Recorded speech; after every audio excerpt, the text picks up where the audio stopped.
In the biting cold of an October night in 1885, Lady Hannah Vance believed she was riding toward freedom. She had stolen her father's fastest stallion, bringing nothing but a handful of coins and a heart full of desperation. She wasn't running from a crime. She was running from a marriage contract signed in blood and debt. She pushed her horse to the breaking point, the wind screaming in her ears, convinced she had finally outsmarted the devil himself. But when she glanced to her left, breathless and triumphant, her heart stopped. She wasn't alone, and the man riding beside her wasn't chasing her. He was matching her pace, waiting for her to realize that there is no escaping the Duke of Blackwood. The clock on the mantelpiece of Greystone Hall struck 2, the sound echoing like a judge's gavel in the silence of the sleeping estate. Lady Hannah Vance stood by the window, her forehead pressed against the cold glass. Outside, the moors of Northumberland were drowning in a torrential downpour, the kind of storm that turned the roads to sludge and kept honest men by their fires. But Hannah had no intention of being honest tonight. She turned back to the mahogany desk where the document lay. The ink was dry, but the stain on her life was fresh. It was a betrothal agreement, dated October 14th, 1885, binding her, Hannah Beatrix Vance, aged 22, to Jonathan Paul, the Duke of Blackwood. Jonathan Paul. The name alone was enough to chill the air in a drawing room. They called him the Iron Duke, not out of military reverence, but because the man owned half the steel mills in the north and had a heart rumoured to be cast from the same metal. He was 32, impossibly wealthy, and carried a reputation for ruthlessness that made grown men stutter. And her father, the Earl of Vance, had sold her to him for £50,000. "Forgive me, Papa," Hannah whispered, her voice trembling. She picked up the heavy brass letter opener, not to destroy the document. It was legally binding, but to pry open the hidden drawer of her father's desk. Inside lay a small velvet pouch containing her mother's pearls. They were the only leverage she had left.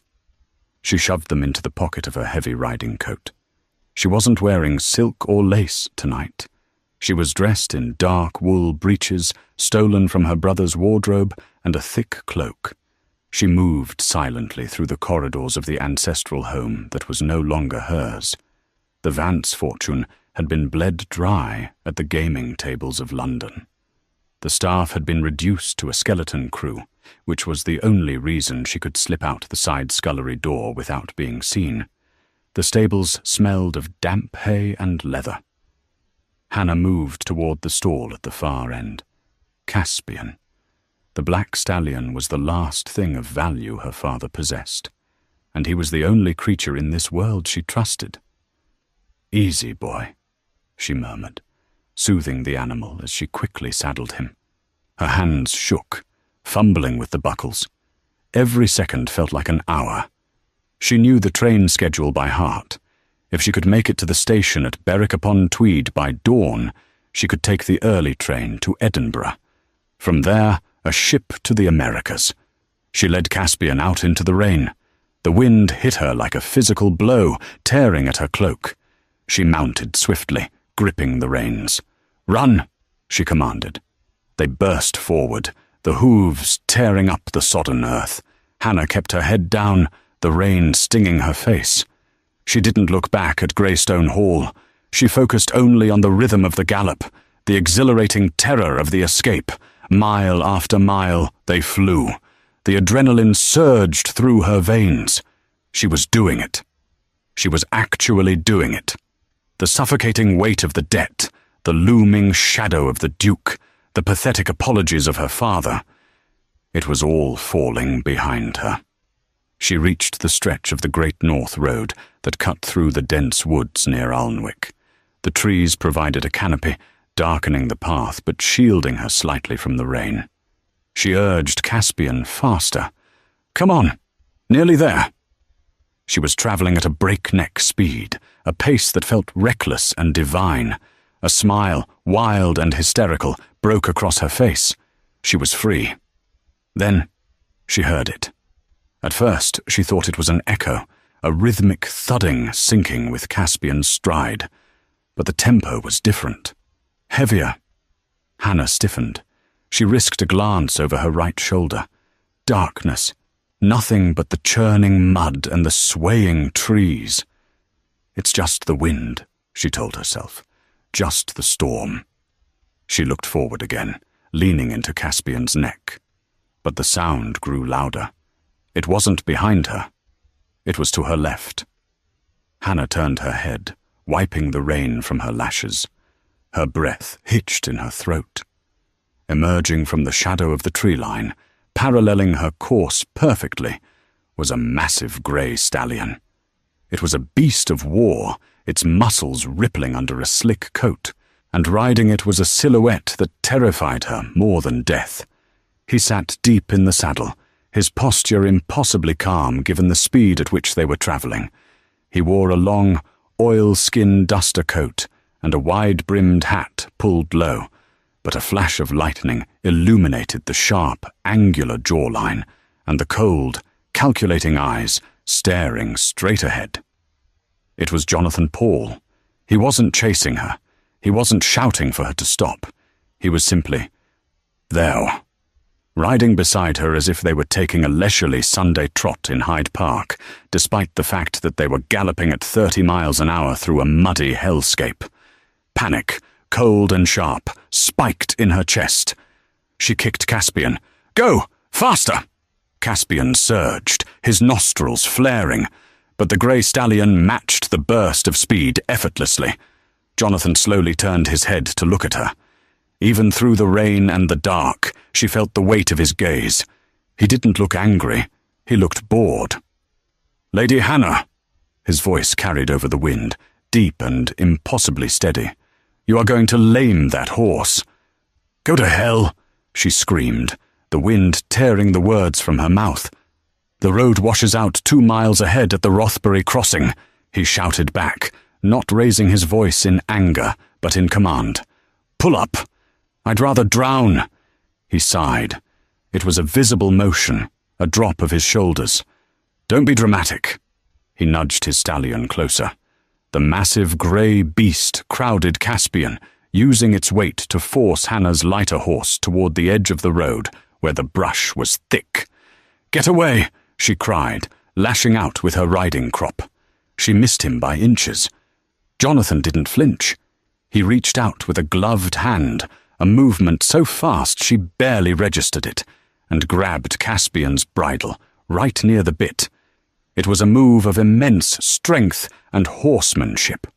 With a firm, steady pull, he leveraged his own horse's weight to drag Caspian's head down and to the right.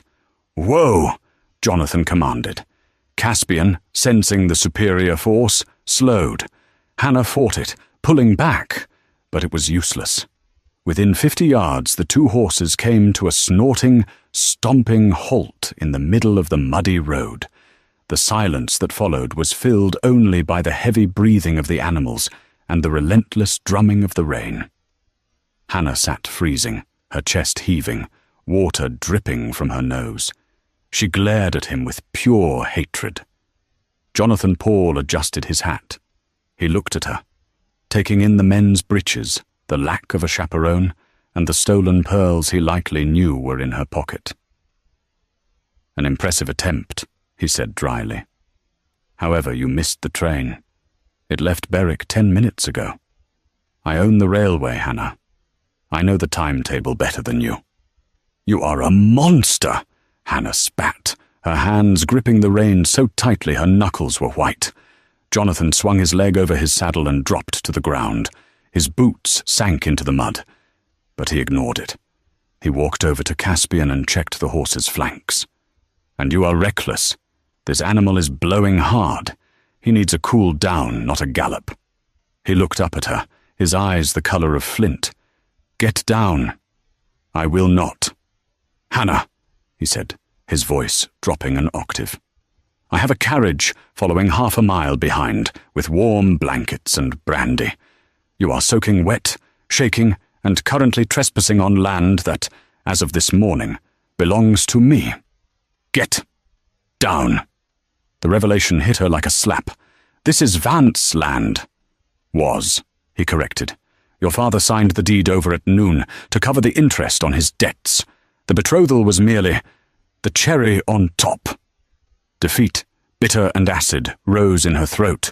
She swung her leg over and slid down.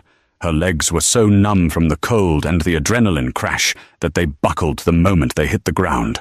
She expected to fall into the mud, but strong hands caught her by the elbows. She was hauled up against a chest that felt as solid as a brick wall. She smelled rain, expensive tobacco, and something uniquely masculine, sandalwood and steel. She shoved him away. "Do not touch me." Jonathan released her immediately, holding his hands up in mock surrender. "As you wish. The carriage is approaching." Sure enough, the twin lamps of a black carriage cut through the gloom. It pulled up alongside them, the driver looking terrifyingly stoic. A footman jumped down to take the horses. "Inside," Jonathan gestured. Hannah climbed in, shivering violently now that the adrenaline was gone. The interior was plush, upholstered in dark red velvet and warm. Jonathan followed, closing the door and sealing them in a quiet, dry box. He opened a compartment, poured a small amount of amber liquid into a crystal glass, and held it out. "Poison?" she asked through chattering teeth. "Cognac. Though given your current mood, you'd likely find poison preferable." She took it and downed it in one burning gulp. She coughed, the warmth spreading through her chest. Jonathan sat opposite her, leaning back with an infuriating casualness. He watched her for a long moment. "Why did you run, Hannah? You knew I would find you." "Because I'm not a piece of furniture to be traded to settle a gambling ledger," she snapped. "My father may have lost his spine, but I have not lost mine." "Clearly," Jonathan murmured. "You have spirit, I'll give you that. Most debutantes would have simply wept into their embroidery." "I am not a debutante. I am a prisoner." She looked at him, really looked at him. In the dim light of the carriage lantern, he looked less like a devil and more like a weary king. "What do you want with me, my lord? You have money. You have mistresses. The papers say as much. You have power. Why marry the daughter of a bankrupt earl?" Jonathan looked out the window at the rain-streaked glass. His jaw tightened. "There are requirements for a man in my position. A title requires an heir. An empire requires a hostess. And your bloodline, despite your father's incompetence, is impeccable. So I am a brood mare," she said, her voice hollow. He turned his gaze back to her, sharp and sudden. "You are a duchess, or you will be in 3 days, and you will find, Hannah, that I am a very generous man to those who are loyal, and a very dangerous one to those who are not. And if I refuse, if I scream at the altar, then your father goes to debtor's prison at Marshalsea. Your sister, Sophie, who is currently at finishing school in Switzerland, will be pulled out and forced to work as a governess. Or worse. And you?" He leaned forward, his elbows on his knees, bringing his face inches from hers. "You will be left with nothing. No home, no name, no protection." Hannah felt tears prick her eyes, hot and angry. "You have thought of everything." "I am a businessman, Hannah.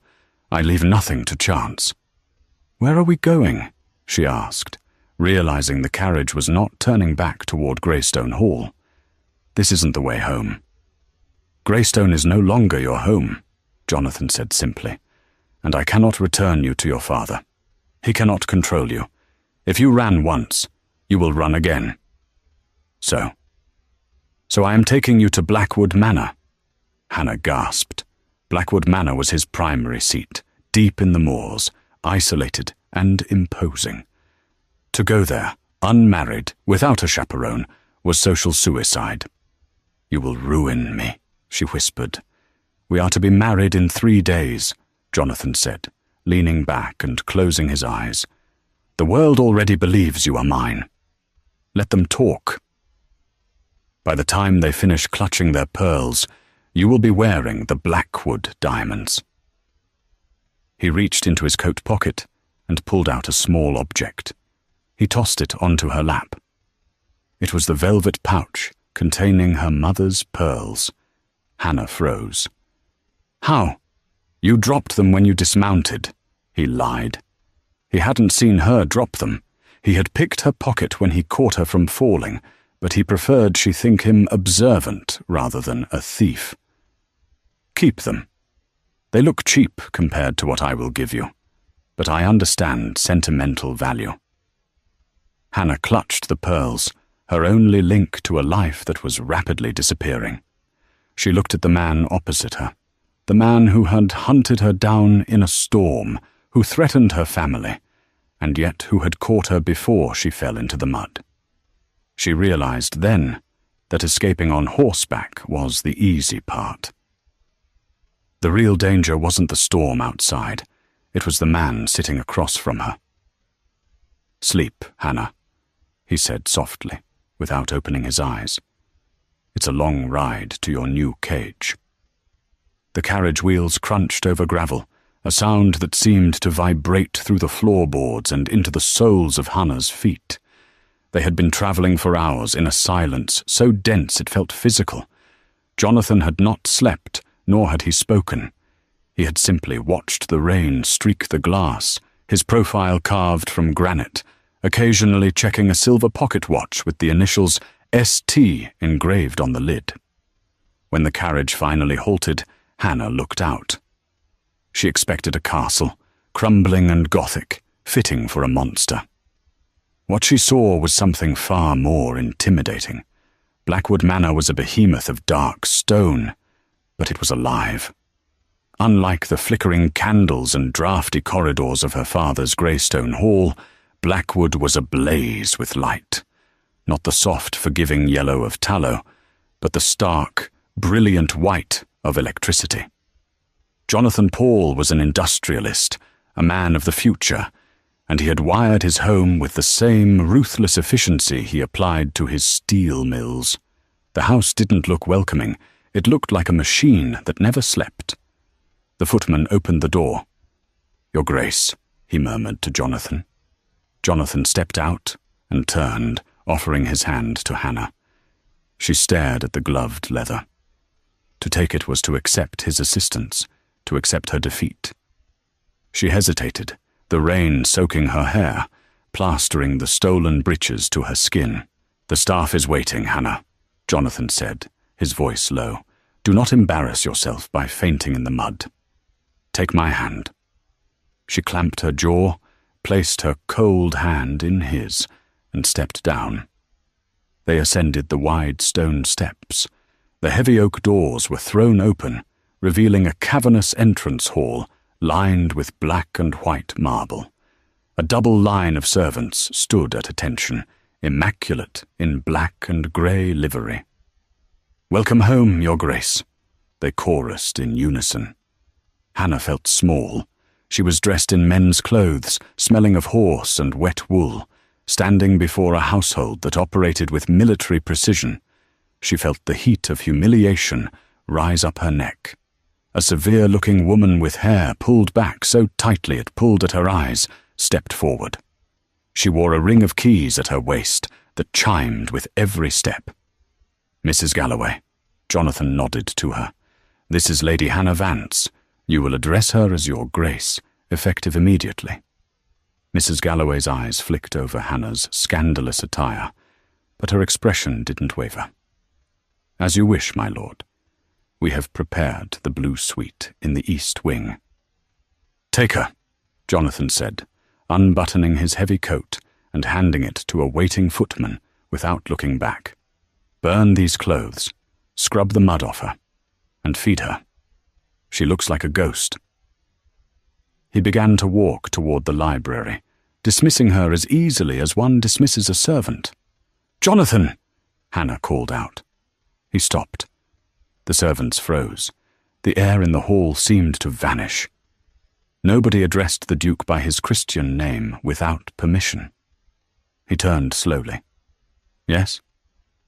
Am I a guest, or am I a prisoner?" Jonathan looked at her across the expanse of the marble floor. His eyes were unreadable. "You are the future mistress of this house, Hannah. You may go anywhere you please within these walls. But do not mistake freedom of movement for freedom of will. You are here because there is nowhere else for you to go." He turned and disappeared into the library, the heavy doors clicking shut with a finality that echoed in Hannah's bones. 2 hours later, Hannah sat before a vanity mirror in a room that was larger than the entire ground floor of the cottage she had hoped to rent in America. The blue suite was exquisite: silk wallpapers, Persian rugs, a fireplace roaring with birch logs. She had been scrubbed raw by 2 silent maids. The smell of the horse was gone, replaced by rosewater and lemon soap. She now wore a dressing gown of sapphire velvet that Mrs. Galloway had produced from a wardrobe already stocked with clothes in Hannah's size. He knew, she thought, running her hand over the fabric. He knew my measurements. He has been planning this for months. There was a knock at the door. "Come in," she said, expecting Mrs. Galloway with a tray of food. Instead, the door opened to reveal a young man. He was leaning against the doorframe, holding a glass of wine, a lopsided grin on his face.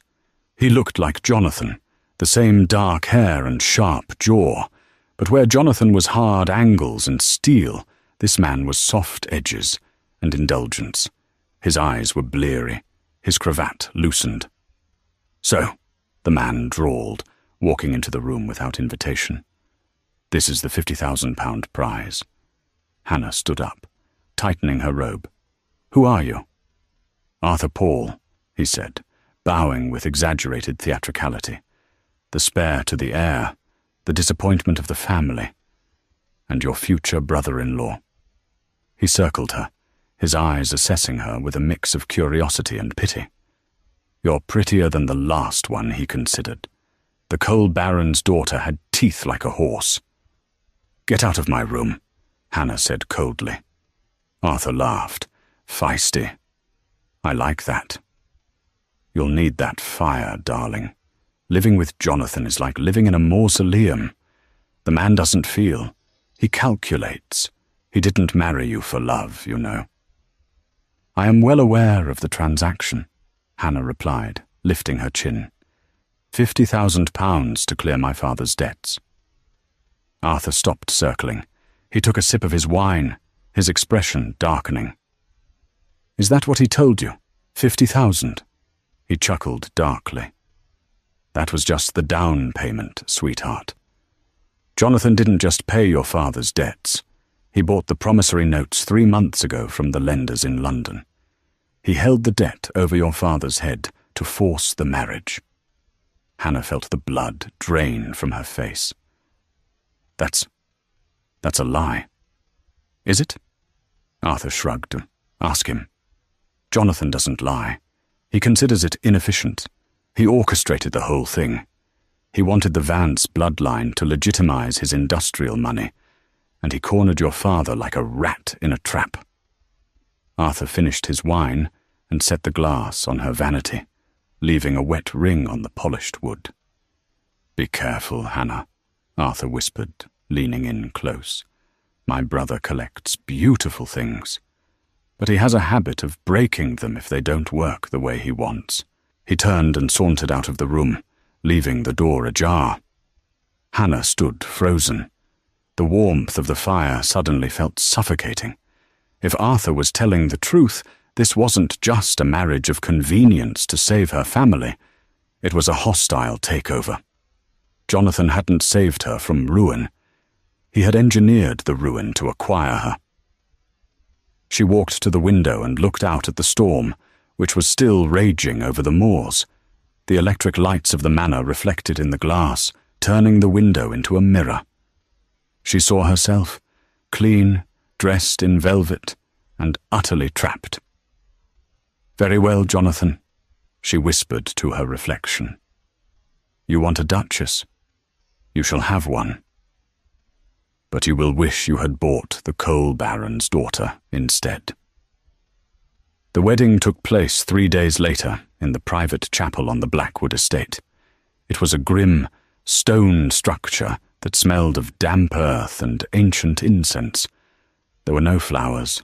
There was no music, save for the drone of the organ played by a local village clerk. The pews were empty. Hannah's father had not come. Jonathan had told her, with a cruel lack of emotion, that the Earl was indisposed with shame and had retreated to his hunting lodge in Scotland. Hannah knew the truth. Her father couldn't face her. He had sold her, took the money, and ran. She stood at the altar, wearing a gown of heavy ivory silk that Jonathan had commissioned. It was beautiful, encrusted with seed pearls and lace, but the bodice was tight, the boning digging into her ribs like a cage. A diamond choker, cold and heavy, sat at her throat, the Blackwood family heirloom. It felt less like jewelry and more like a collar. Jonathan stood beside her. He wore a black mourning coat, his posture rigid. He looked devastatingly handsome, in the way a storm cloud is beautiful before it destroys a harvest. He did not look at her. He stared straight ahead at the vicar, a nervous man named Reverend Thomas, who seemed terrified of the Duke. "Do you?" the Reverend stammered. "Jonathan Alexander Paul, Duke of Blackwood, take this woman." "I do," Jonathan said. His voice was clear, void of hesitation, void of joy. It was a statement of fact. "And do you?" The Reverend turned to Hannah, sweating. "Hannah Beatrix Vance." Hannah hesitated. The silence in the chapel stretched. She could hear the rain tapping against the stained glass windows. She looked at Jonathan's profile. He didn't turn to her, but she saw a muscle in his jaw twitch. He was waiting for her to run again. He was waiting for the scene. He wants me to fight, she realized, because if I fight, he can conquer me. If I submit, he has nothing to push against. "I do," she said softly. The ring he slid onto her finger was a heavy gold band with a single, massive sapphire that looked like a bruised eye. "I now pronounce you man and wife," the Reverend exhaled, clearly relieved the ceiling hadn't collapsed. "Your Grace, you may kiss the bride." Jonathan turned to her then. He lifted her veil. His eyes searched hers, looking for fear, for tears. Hannah stared back, dry-eyed and cold. He leaned in. She expected brutality. She expected him to claim her roughly to prove a point. Instead, his lips brushed hers with a shocking gentleness. It was a chaste, barely there contact that lasted less than a second, but the heat of his breath against her skin made her shiver. He pulled back, his eyes narrowing slightly, as if she were a puzzle he couldn't quite solve. "Come," he said, offering his arm. "Dinner is served." The wedding reception was a dinner for 3 in the grand dining room. The table was long enough to seat 30, but it was just Jonathan at the head, Hannah to his right, and Arthur to his left. The atmosphere was toxic. "To the happy couple," Arthur raised his glass, already on his 3rd serving of wine. "May your union be as warm as this room." He shivered dramatically. The room was, in fact, draughty. Jonathan ignored him, cutting his pheasant with surgical precision. "Arthur, if you cannot be civil, you can eat in the stables." "Just trying to lighten the mood, brother," Arthur smirked. "It feels like a funeral in here. Hannah, don't you agree?" Hannah looked at her plate. "I am not hungry." "Eat," Jonathan commanded gently. "You are too thin." I lost my appetite when I lost my freedom, she replied, taking a sip of water. Jonathan placed his knife and fork down. The sound of the silver hitting the china rang out like a gunshot. We have a guest arriving for dessert, Jonathan said, changing the subject. Lord Reginald Calloway. Arthur choked on his wine. Calloway? Here. Why in God's name would you invite that vulture? Business, Jonathan said. He owns the shipping lines I need for the steel export to America. He will be congratulating us. 10 minutes later, the doors opened, and Lord Calloway was announced. He was a man in his 60s, rotund, with a face flushed red from years of port and a white moustache that twitched when he smiled. Your Grace, Calloway boomed, walking in, and the new Duchess. My word, Jonathan, you have outdone yourself. She is a vision. He took Hannah's hand and kissed it, his lips wet and lingering too long. Hannah pulled her hand back. Lord Calloway, she nodded. Calloway took the seat opposite her. As coffee was served, the men began to talk of tariffs and tonnage. Hannah felt invisible, a decoration at her own wedding feast. However, as Jonathan became embroiled in a debate with Arthur about the management of the Western mills, Calloway leaned across the table toward Hannah. You must forgive the shop talk, my dear. Calloway lowered his voice to a conspiratorial whisper. Jonathan is a man of singular focus. It is how he acquires everything he wants. He is very dedicated, Hannah said neutrally. Dedicated? Yes. Calloway's eyes twinkled with malice. I was surprised, you know. When I heard he bought the Vance debt, I told him, Jonathan, why buy the debt? Just let the Earl go bankrupt and buy the daughter a dress. But Jonathan insisted. He wanted leverage. Hannah's heart hammered against her ribs. It confirmed what Arthur had said. He told me, Calloway continued, sipping his coffee and glancing at Jonathan to ensure he wasn't listening, that the Vance name was the only thing clean enough to wash the soot off his money. He said he'd paid double the debt just to own the pedigree, a calculated investment, cold but brilliant. Hannah felt bile rise in her throat. She looked at Jonathan. He was arguing passionately about worker safety with Arthur, his face animated. He looked human, but Calloway's words painted him as a sociopath who had purchased her like a prize horse to improve his stable's reputation. She stood up abruptly. The chair legs scraped loudly against the floor. The men stopped talking. Hannah? Jonathan looked up, concerned. I am unwell, she stammered. The excitement of the day. I must retire. Jonathan stood immediately. I will escort you. No! The word came out too sharp. She softened it. No, please, stay with your guest. I need to be alone. She turned and fled the room before he could stop her. She ran to the blue suite, slamming the door and locking it. She leaned against the wood, breathing hard. He calculated it. He planned it. I am nothing but a transaction. She paced the room, her anger burning away the fear. She stopped at the window. Below, in the courtyard, the rain had stopped. The moon was breaking through the clouds. She saw a figure walking in the garden below. It was Jonathan. He had left his guests. He was walking slowly, smoking a cheroot. He stopped by a stone fountain and looked up. He looked straight at her window. Hannah stepped back into the shadows, but she knew he had seen her. She waited. She expected him to come up. It was their wedding night after all. By law, by right, and by expectation, he should be coming to claim what he had paid for. She sat on the edge of the massive four-poster bed, her hands gripping the sheets.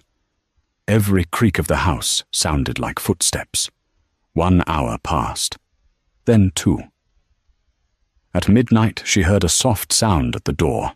A piece of paper was slid underneath. Hannah waited, then crept forward and picked it up. It was a note, written in a sharp, angular hand. Hannah, the door to your adjoining room is unlocked, but I have locked mine from the inside. You are safe. I do not take what is not freely given.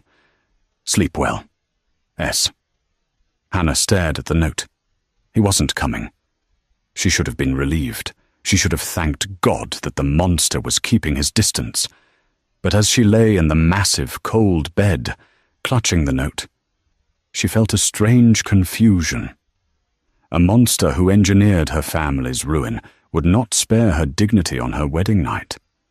A monster would take his prize.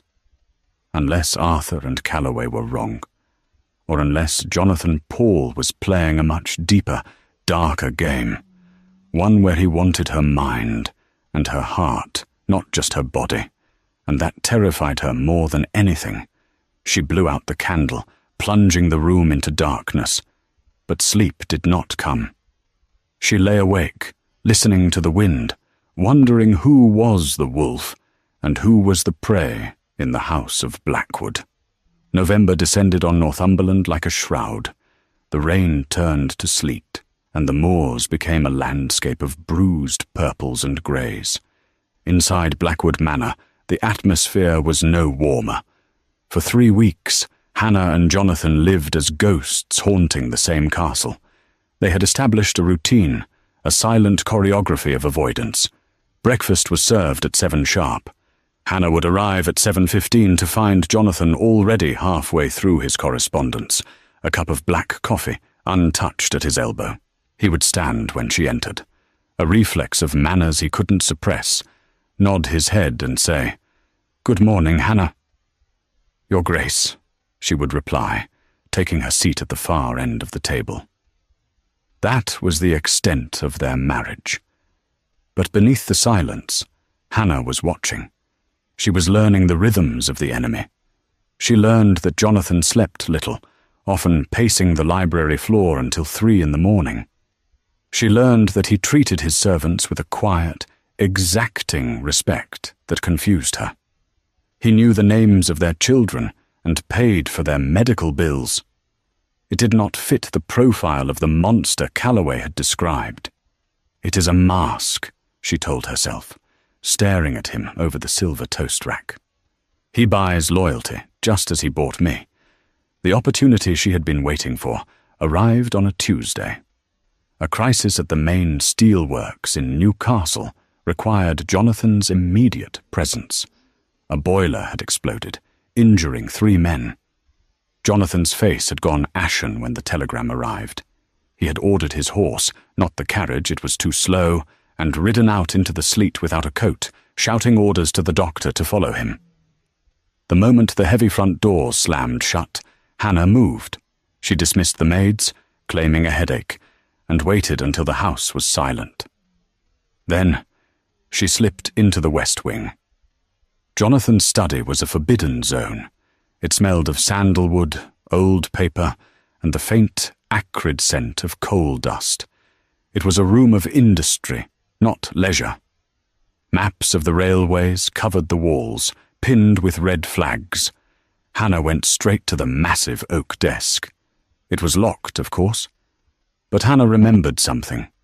The night of the wedding, when Jonathan had taken off his coat to give to the footman, she had heard the heavy jingle of keys in the pocket. He had worn a different coat today, the rougher tweed he used for riding. She ran to the coat stand in the corner. His black morning coat hung there, forgotten. Her fingers fumbled into the pockets. Click. Her fingers closed around a cold ring of iron keys. She rushed back to the desk. Her heart hammered against her ribs like a trapped bird. If Mrs. Galloway walked in now, if Arthur saw her... She tried the first key. It stuck. The second. Too small. The third turned with a smooth, well-oiled slide. The drawer slid open. Inside, there were no stacks of gold or scandalous love letters. There were ledgers, rows and rows of financial records. She flipped through them, her eyes scanning for the name Vance. She found nothing in the ledgers. She dug deeper, reaching to the back of the drawer. Her fingers brushed against a false bottom, a piece of wood that felt slightly loose. She pried it up with her fingernail. Beneath it lay a bundle of letters tied with a black ribbon. Hannah untied them, her hands shaking. She recognized the handwriting immediately. It was her father's, spiky, erratic, desperate. She opened the first one, dated 6 months ago. To His Grace, the Duke of Blackwood, I implore you to reconsider the terms. If the truth of the Cheviot matter comes to light, it will not only be my ruin but a stain on the entire peerage. I require the funds immediately. Silence is expensive, Jonathan. Vance Hannah frowned. Silence is expensive. It sounded like her father was demanding money. But why? She opened the next one, dated 2 months ago. You bleed me dry, Vance. But I will pay. I will pay to keep the name clean. But this is the last time. The deed to the land is not enough. I want assurance. This one was a copy of a draft written in Jonathan's hand. She picked up the final document. It was the betrothal agreement, but clipped to it was a private memorandum written by Jonathan's lawyer, Mr. Sterling. Memorandum: the Vance acquisition. Subject: containment. Summary: the Earl threatens exposure of the 1860 scandal. The Duke has agreed to the merger, marriage, as a means of legally sealing the Earl's assets and silencing him. The daughter is collateral. She must not know the nature of the transaction. Hannah dropped the paper. The room seemed to spin. The daughter is collateral.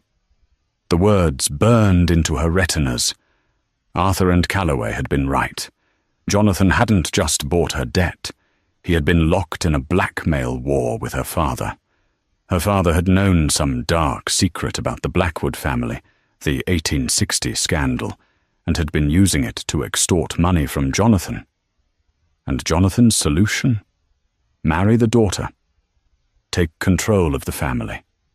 Silence the blackmailer by becoming his legal guardian. She wasn't a wife. She was a gag order. Collateral, she whispered, the tears finally spilling over.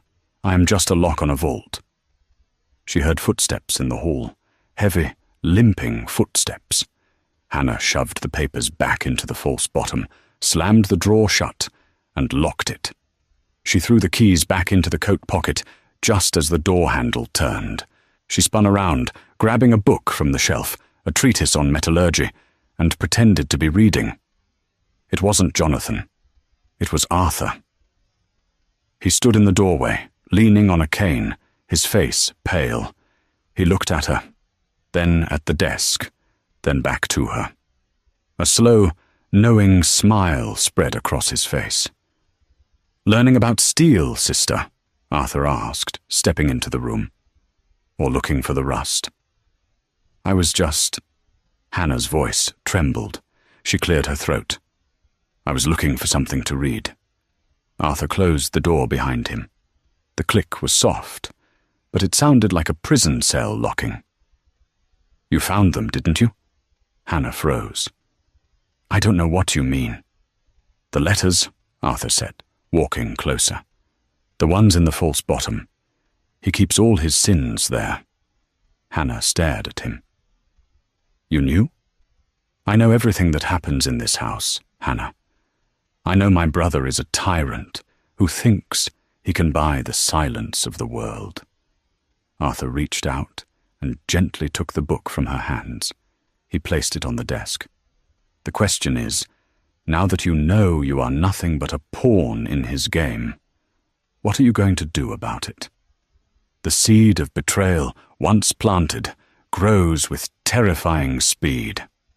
For 2 days, Hannah carried the secret like a physical weight. Every time Jonathan looked at her, she saw the word collateral stamped on his forehead.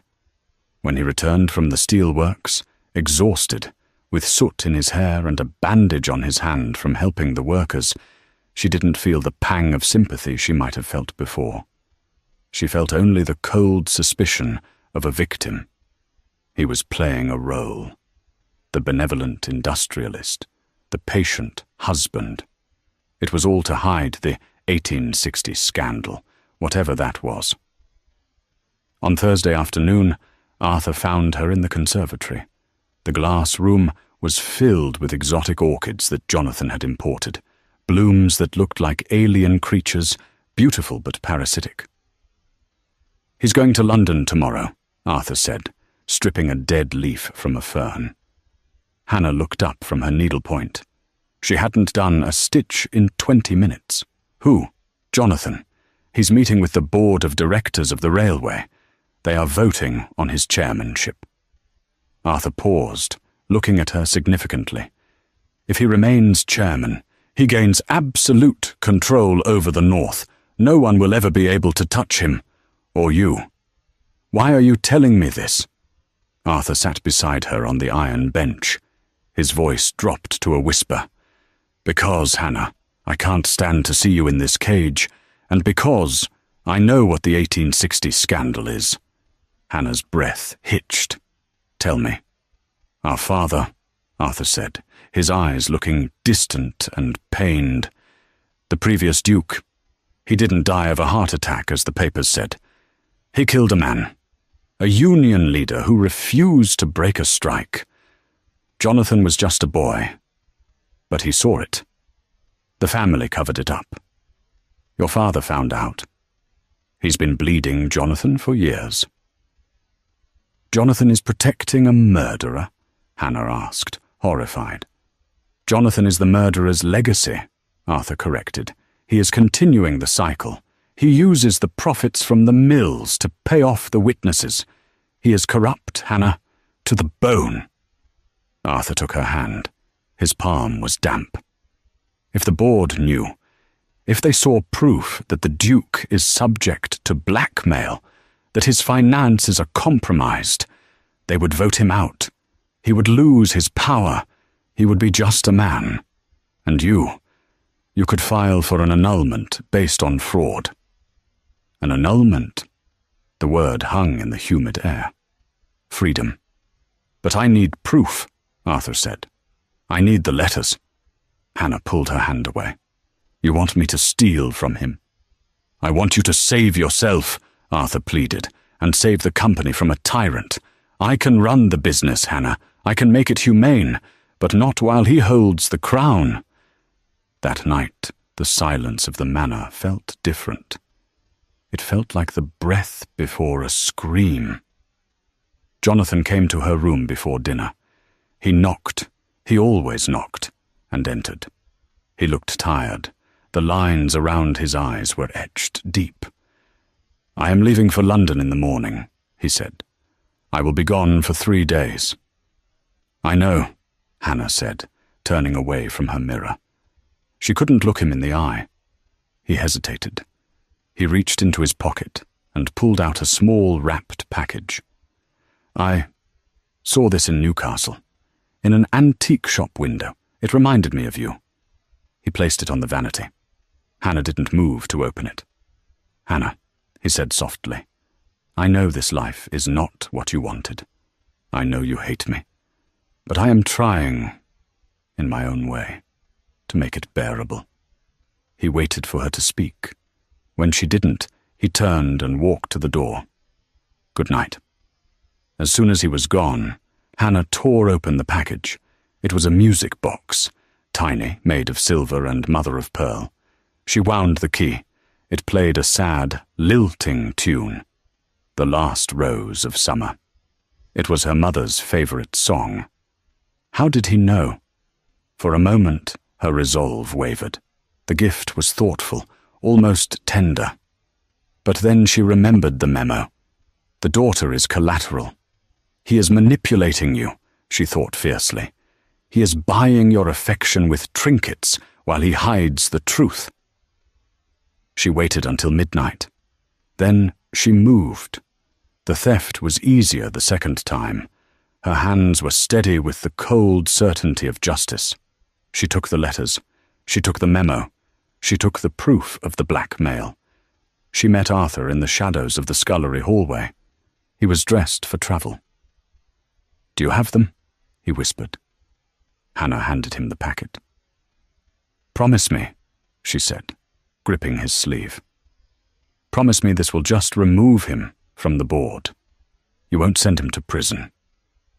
Arthur's eyes gleamed in the dark. He snatched the letters. I promise, Hannah. I just want justice. Go back to bed. When you wake up, everything will be different.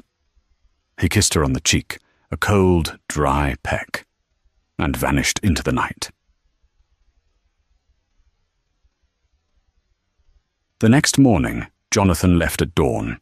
Hannah watched from her window as his carriage disappeared down the drive.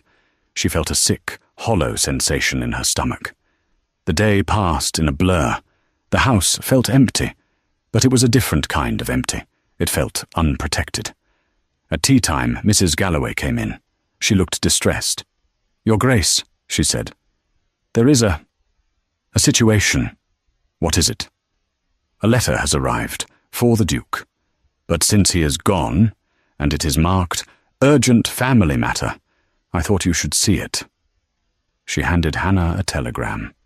Hannah unfolded it. It was from Switzerland, from the headmistress of her sister Sophie's finishing school, to the Duke of Blackwood. Stop. Funds received. Sophie Vance tuition paid in full for next 3 years. Stop. Also trust fund established in her name per your instructions. Stop. Your generosity has secured her future independent of her father.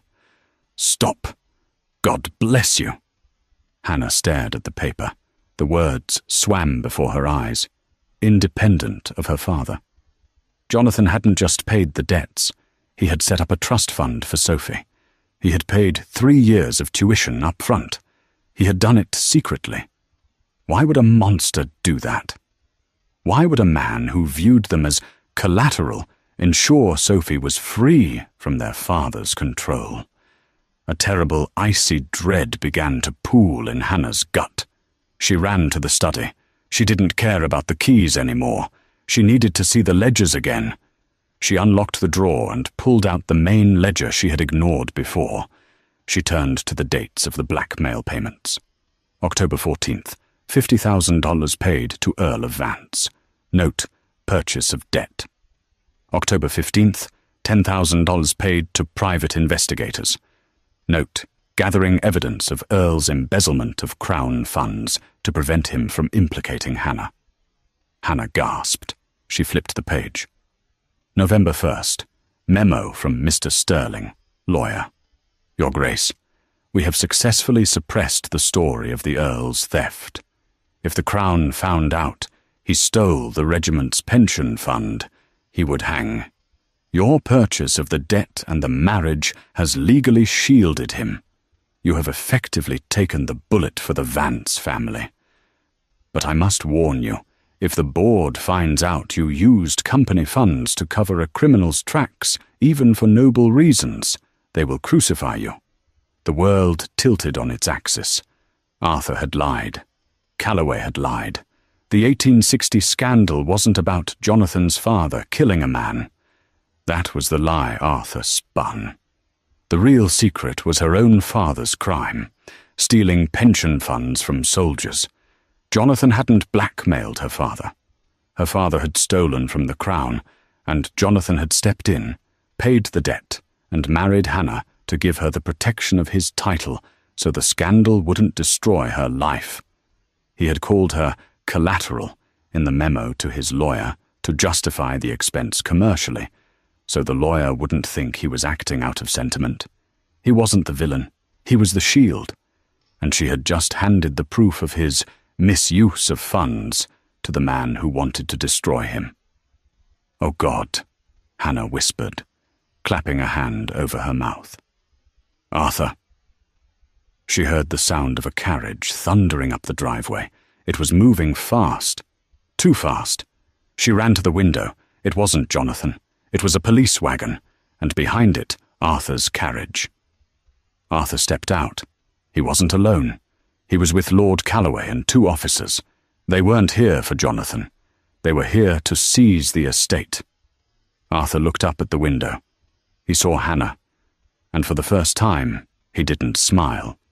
He looked at her with the cold, dead eyes of a man who had finally won. Hannah turned and ran. She didn't run to hide. She ran toward the stables. She had to get to London. She had to stop the vote. She had to save the man she had just destroyed. The irony was not lost on Hannah as she saddled Caspian. A month ago, she had ridden this horse to escape Jonathan Paul. Now, she was riding to save him. She caught the express train to London by seconds, bribing the conductor with the very pearls Jonathan had returned to her. The journey was an agony of pacing and prayer. When she arrived at the frantic streets of the capital, she didn't wait for a carriage. She ran. She burst into the boardroom of the North Eastern Railway Company, just as Lord Calloway was speaking. The room was thick with cigar smoke and tension. Jonathan sat at the head of the table, looking like a king facing the guillotine, stoic, silent, and utterly alone. Arthur stood pointing a finger at him, the stolen letters in his hand. "Gentlemen," Arthur sneered, "the evidence is irrefutable. The Duke embezzled company funds to pay off a blackmailer. He is compromised." "Stop!" Every head turned. Hannah stood in the doorway, her hair wind-blown, her dress travel-stained. "Hannah!" Jonathan stood, his voice cracking for the first time. "Get out! This is no place for you." "No," she said, walking to the head of the table. She trembled, not with fear, but with the ferocity of her realization. She looked at the board. The Duke did not embezzle funds to hide his own crime. He used his own money to hide mine. A gasp went through the room. Jonathan's eyes widened. "Hannah, do not do this." She ignored him. "The crime Arthur speaks of," she pointed at her brother-in-law, whose smug smile was faltering, "was committed by my father, the Earl of Vance. He stole pension funds from the Crown. Jonathan Paul paid the debt to keep my father from prison and to save my sister and me from destitution. He bought silence not to protect himself, but to protect his wife." She slammed the telegram about Sophie's trust fund onto the table. "Here is the proof. He is not a thief. He is the most honorable man in this room. And if you remove him, you are not removing a criminal. You are removing a savior." The silence that followed was absolute. Lord Calloway looked at the telegram, then at Arthur. The narrative had shifted. Jonathan wasn't a corrupt tycoon. He was a chivalrous protector. "Arthur," Lord Calloway said coldly. "Did you know this?" Arthur stammered. It doesn't matter." The money was mine to spend," Jonathan said, his voice returning to its steel-like calm. He looked at Hannah with an intensity that burned, "and I would spend it again." The vote was unanimous. Jonathan remained chairman. Arthur was stripped of his position and escorted out, cursing, into the London fog. Outside, the rain had begun to fall again. Jonathan found Hannah standing by the carriage, shivering. He stopped inches from her. He didn't touch her. He simply looked at her as if seeing her for the first time. "You destroyed your family name to save me," he said huskily. "Why?" "Because I finally read the ledgers properly," Hannah whispered. "You didn't buy me, Jonathan. You redeemed me." She stepped closer, looking up into his slate-grey eyes. "I tried to escape you, because I thought you were the cage. I didn't realize you were the shelter." Jonathan broke. The Iron Duke finally melted. He pulled her into his arms, burying his face in her neck, holding her with a desperation that told her he would never let go. "Let's go home, Hannah," he murmured against her skin. "To Blackwood." "Yes," she replied, resting her head against his chest. "Let's go home." And so, the scandal that threatened to tear apart the North became the foundation of its strongest union. Hannah Vance and Jonathan Paul returned to Northumberland not as adversaries, but as partners. The Iron Duke softened, and the Duchess found that the terrifying vastness of the moors was not a prison, but a kingdom she now ruled beside the only man who had ever truly known her worth. They say if you visit the ruins of Blackwood today, you can still hear the echo of two horses galloping side by side, not in a chase, but in perfect rhythm. And that is the story of how a getaway ride turned into a rescue mission. It's a reminder that sometimes the villain in our story is actually the hero we haven't understood yet. If you enjoyed this journey through the stormy moors of 1885, please hit that like button. It helps us bring more of these lost legends to life. What did you think of Hannah's sacrifice? Would you have exposed your family secrets to save your spouse? Let me know in the comments below. And if you haven't already, subscribe and ring the bell so you don't miss next week's story, where we uncover a royal scandal that was buried for a century. Thanks for listening, and I'll see you in the next chapter.